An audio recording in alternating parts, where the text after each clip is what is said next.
Next three bills read together, please. Bill 1218, an ordinance amending and supplementing the Pittsburgh Code of Ordinances by repealing Chapter 607, firearms, ammunition, and other weapons in its entirety, and enacting the adding Article 11, weapons, to the Pittsburgh Code of Ordinances in order to meet the public safety needs of residents. Bill number 1219, an ordinance amending and supplementing the Pittsburgh Code of Ordinances by enacting and adding Article 11, weapons, Chapter 1104, prohibition of the use of certain accessories, ammunition, and modifications in Chapter 1105, authorized prohibition of large capacity magazines. Bill number 1220, an ordinance amending and supplementing the Pittsburgh Code of Ordinances at Title VI, Conduct Article 11, weapons, by adding Chapter 1106, prevention of extreme risk to children, and Chapter 1107, extreme risk protection orders. I need a motion, Mr. Lavelle. Motion to approve. Need a second. Mr. Lavelle. I will actually be very brief and then allow the main sponsors to do as much talking as they would like. First and foremost, I want to thank Councilwoman Strasburger, I believe she's on the phone, yes, as well as Councilman O'Connor for their leadership on this matter. I'm prepared to vote for this today. I believe it's the right thing to do. One, I believe that they have carved a path forward for the implementation of this, and so I'm grateful for their due diligence on that. But two, the main criticism that I've heard from colleagues and from others about why we shouldn't do this is that the state preempts us, is that the state doesn't necessarily allow us to do things. And Reverend Burgess, in his eloquent comments, just stated that we do need changes in state law. Now, all that's very true. But at the same time, as a body, as legislators, we also have the right to challenge what we consider unjust laws. We have the right to challenge laws that we feel don't go far enough in protecting the citizenry that we were sworn in to protect. And I believe we should do that. Keep in mind, this council has passed many bills that we have been willing, time and time again, to go to court over to say this is the right thing to do. We passed sick paid leave because we believed it was the right thing to do. We passed source of income legislation that, as council knows, was recently turned over in court, but we believed it was the right thing to say people should not be discriminated against based upon their source of income and not be given a decent place to live because of that. And we stood by that. And I think in this case, again, we are challenging and doing everything we can to say, as Reverend Burgess just stated, we're going to do everything we can on a day in and day out basis to stop people from being killed by any version of a gun. And we're going to do all we can to make it harder as well. And I believe it's the right thing to do. I believe it's the just thing to do for us to stand up and challenge the laws that don't go far enough. And so because of that, I will be voting for this today. And if and when we have to go to court, I'll be ready to do that as well. Thank you. Thank you. I think Councilman Lavelle said a lot of what I was going to say. I want to thank Councilwoman Strasburger, who's on the phone, her and I have had a number of meetings about this. I want to thank Reverend Burgess and Councilman Lavelle for their prior bill and Councilwoman Smith for sponsoring it. It's not just about assault weapons. I mean, if we are lucky enough to go through this process and we're successful, Councilman Lavelle and I had a conversation about the technical word use. We can apply that to daily violence that we see. I want to thank Councilwoman Gross for being a sponsor all the way through. I want to thank Council President Kraus, who unfortunately has the difficult job of almost every Tuesday morning acknowledging a mass shooting that occurred across the world. If you look at other countries, they make these changes right away.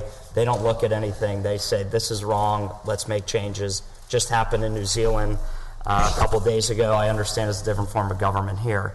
I want to thank all of our colleagues. If you're abstaining or you're voting for it today, I think we've had a robust conversation. Councilman Coghill has brought up a number of great points, Councilwoman Harris and Councilwoman Smith. We're not lobbying people on how they should vote. I think every council member that's sitting at this table believes that we need to do something about gun violence. Are we taking a different approach than others might have? Yes, and I think that's more the debate, whether we're doing this approach opposed to a separate approach. I think it's the right thing to do as well. But I want to thank all of my colleagues for this conversation. I want to thank residents of Pittsburgh. We got a number of letters in support of, enough is enough. Let's get these guns off the streets. I want to thank Ceasefire. I want to thank Moms Demand Action. I want to even thank our law department. We discussed with them these bills, but they have a tough job as well. I want to thank Dan Booker and the staff at Reed Smith, and I also wanted to thank my staff. A lot of the times when we pass these bills, we don't thank staffs enough, but my staff and Councilwoman Strasburger's staff were here very long hours rewriting these bills to give us a path forward that we believe we're going to win. And that's about all I want to say. I know there's going to be a lengthy conversation, but I want to thank the council members that are sticking to this because it is the right thing to do. I also want to thank the mayor for his leadership on this. He got a coalition of state leaders to help support us, and I think it's the right fight to have, and it's the right time to have this fight. It should have been done 20 years ago when we see mass shootings and other shootings occur, but it hasn't. So we're a city, as the Reverend said, that's going to stand up and lead, and we're going to take this to whatever level we have to, but it's the right thing to do.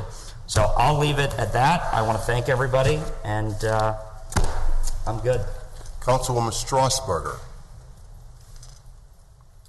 Councilwoman? I don't know if she wanted to make a comment. Okay, I'm not sure. Okay. Yeah. Okay, Lawrence, you have that opportunity as a co-sponsor. All right. Thank you. Yeah, I do not need to make a statement at this time. Congratulations. Yes, on a separate note, we all are congratulating you and can't wait to play with the baby. Thank you. Councilwoman Smith. So I also want to thank my colleagues. I do think that Councilman O'Connor has done an exceptional job of communicating and working with all of us, and I think Councilwoman Strasburger has done the same. And coming in new, this was not an easy thing to do. And I think that they've just done a really good job of communicating, even though I'm not supportive. I am supportive overall of the idea, as I mentioned before. But we have challenged this before. We have challenged gun laws. We have done things and made statements and took a stand before. That's why now we are unable to, because that was the last order that we had, was that we were unable to do so. And so it's not as if we haven't done it before. Most of us here, I think all of us here, have voted against in favor of gun laws in the past. So we all know the outcome of those votes. And honestly, I think it's great to take a stand and go to court. I think it'd be great if we want to do these kind of things and you want to step out of what the role of a council member is, put the money up and pay for it so the taxpayers aren't. I think that would be a great thing. Pay for it personally. You want to make a statement, do it on your own dime, not on the taxpayers. I would definitely think that would be a great thing. Maybe I would actually introduce legislation to do something like that, because we seem to oftentimes step out of our comfort, out of our area of jurisdiction. And so for me, it's not that I disagree with the idea that we need to do something with gun laws. I've actually thought so, and I voted that way in the past. What I also think is that it should have happened, as you mentioned, years ago. We're not banning the guns that shoot African Americans and minorities and the Latino community, which is disproportionately affected by these types of gun laws. They're disproportionately arrested, and I think you want to know why people feel like their lives don't matter. We do things like this. We're waiting for the first time that there was a mass murder in a predominantly white community, and we make sure that we put in legislation to ban guns, but meanwhile people have been killed every single week in this city, and we have done nothing like that. Nothing. And so I think if you want to make people feel valued, you have to treat people equally and fairly across the board, not just when one tragedy happens, which was horrific and is horrific. And I think a lot of people still feel the pain of what happened in Squirrel Hill, and it is a tragedy. But there's tragedies that happen every single week, and we don't have the same response. And we have not had the same response. And so for me, I have said this since from the very beginning, although I think that we should do something, a will of council could have done this without costing the taxpayer money. It would probably have the same effect. Nothing. We're not going to be able to enforce these laws. We're never going to enforce these laws. It's a nice symbol and symbolic gesture to say that we care, and I think everyone here does care. I think everyone here saw the pain and felt the pain of what happened in Squirrel Hill, and I think we saw our colleagues really struggling with a lot of emotion during that time, and so we wanted to be supportive and wanted to help. But I see families every week suffering with these kinds of issues, and it's hard to think that we've just not had the same response, and I think although we all care, we're not having the same response. And as I said, what happens in the African American, the minority community every week, we're not beating the guns that a lot of families are suffering, and they're mostly killed by handguns, not by, and actually I think it's even knives now, not even any type of guns. And so I think that although we're watching people suffering, we're not banning those guns that are killing them. We're banning the guns that they get arrested for, and so they're probably going to be disproportionately affected by, if it ever were enforceable or were enforced, they would be arrested. They would be affected disproportionately by the arrest. I think that sends a message to the African American community, and it's not about caring. Thank you very much, Ms. Harris. Yes. One of us can vote different ways at this table because of our feelings. And I think that is what's happening today. Everybody feels they're not wrong on how the vote is going. However, I will be voting no today, and the reason why is that back in '93, the same type of legislation came forward, and the taxpayers had to really pay out if anyone utilized that piece of legislation. That's why it sat there for many, many years. Also, each time I've been put back in office, I've raised my hand just like our police officers have raised their hand, all of us. Any elected official, that we would uphold the Constitution of the United States and also of the Commonwealth of Pennsylvania. And I was looking over those laws.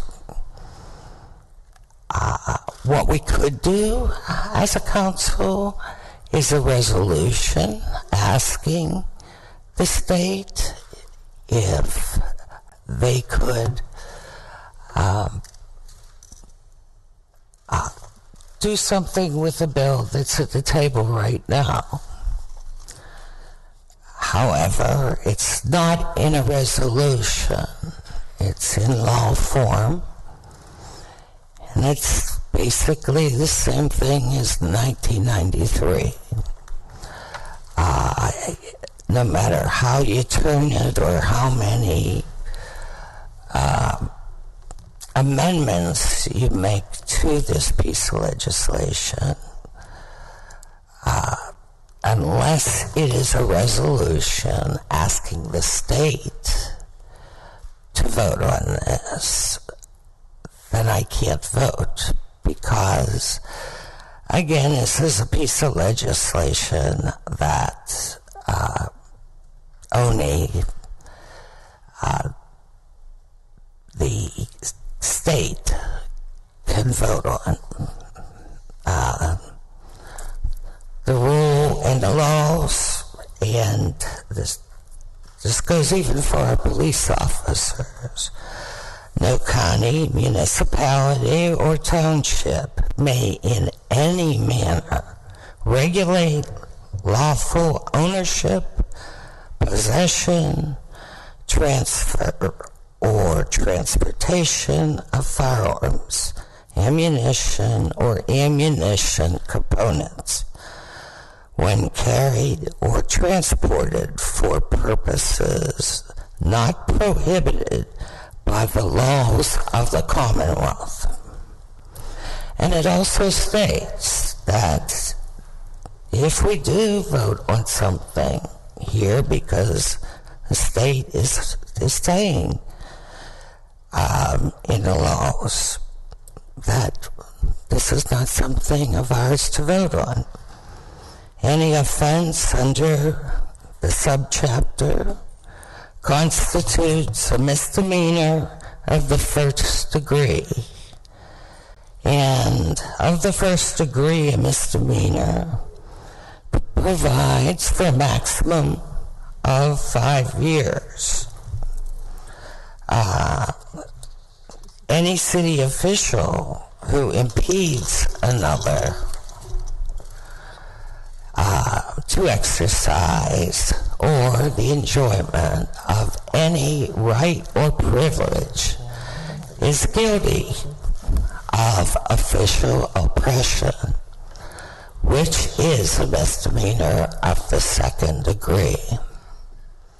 If you go back and check, my slate is clean. I feel that I was very serious when I raised my hand to be in this seat right now, and that is why I have to vote no. Thank you. Thank you very much. Next, anyone else for first round? Mr. Coghill. Okay, first I want to say, Councilman O'Connor, you had a lot of respect for him before this, but I have even more respect for you now.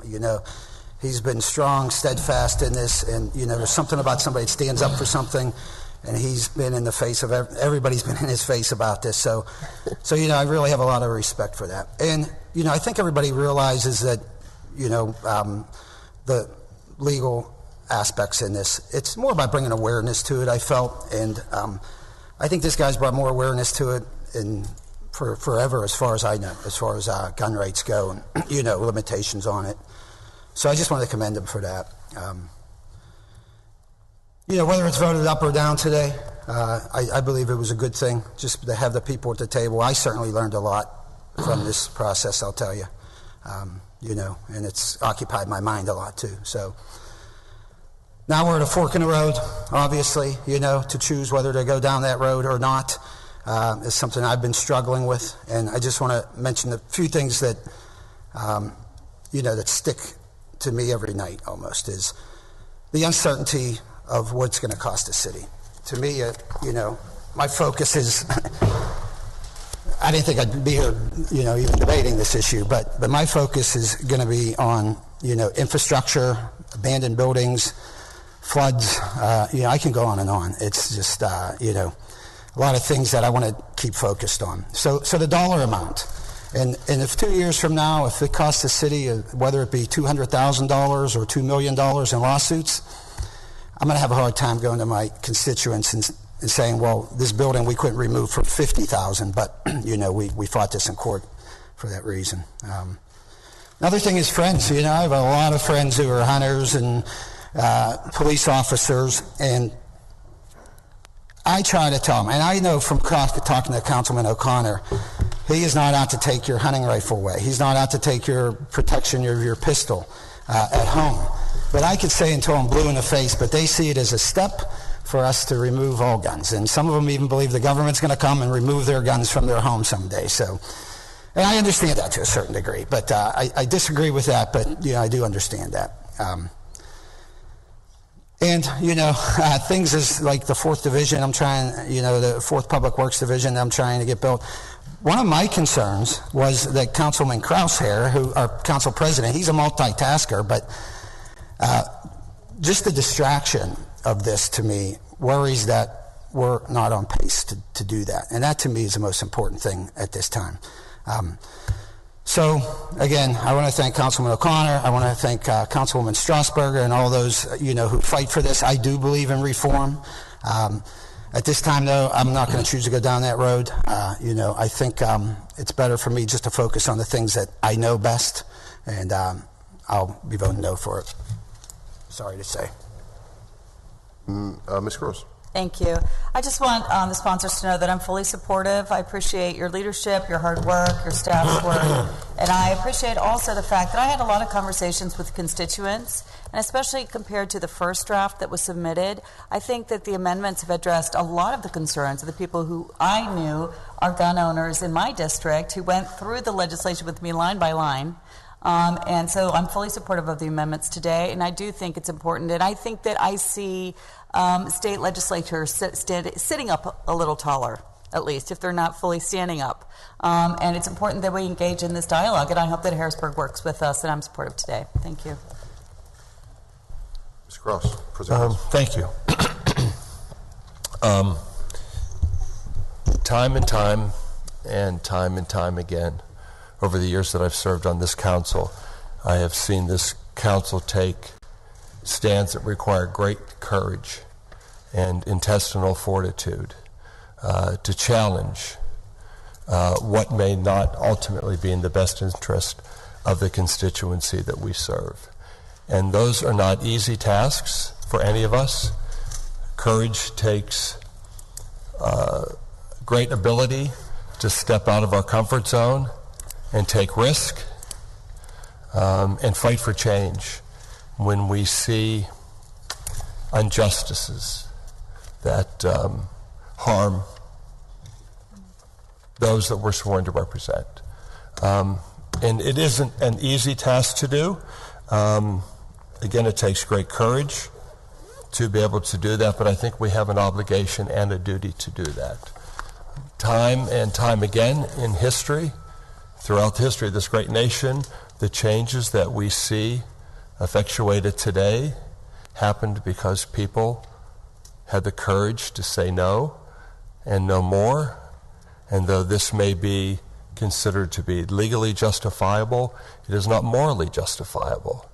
And that we have a duty to step up and stand up and fight for what we believe is morally right. And so in that spirit today, I'll be casting my vote in favor of the bills. I will also chime in and congratulate the sponsors of the bills. I will congratulate the members of council that have chosen to sign on to the bill, and at the same time I will respect the council members that have decided not to support this bill. That does not mean that in the week ahead I will not continue to see if I cannot sway that opinion. But for today, I will be voting in favor, and I will be supporting these bills because it is a matter of moral courage. And it's calling from the grave today. Stand up and do what's right. Thank you. I want to congratulate Mr. Connor and Ms. Strasburger on their great courage. I'm grateful to be a part of their coalition and to work with them on this. Over the last few weeks and months, and even days, various people have talked to me about the importance of some act of violence, whether it's the Tree of Life, or whether it's violence in the urban core, or whether it was the Antoine Rose shooting. And depending on their perspective, they began to tell me which one of these incidents was most significant. But I've only been an elected official for the last 12 years. I have been the pastor of a church and the preacher of the gospel for 35 years. I believe every soul is precious in God's sight. Therefore, I believe the message, regardless of voting, the message that we should leave here with is a message that we all can agree on as a city and as a region, that we must all work together to reduce all acts of gun violence, whether it be homicide, suicide, domestic abuse, mass shootings, or police-related shootings. That's something we can all agree on and that should be the work. That is our task. Very well said. So with that, we will have this by roll call vote. Mr. Coghill. No. Mrs. Gross. Aye. Mrs. Harris. No. President Kraus. Aye. Mr. Lavelle. Aye. Mr. O'Connor. Aye. Mrs. Kell Smith. No. Mrs. Strasburger. Aye. Reverend Burgess. Aye. 6 ayes, 3 noes. Bill passes. Thank you very much. Again, congratulations on the bill sponsored.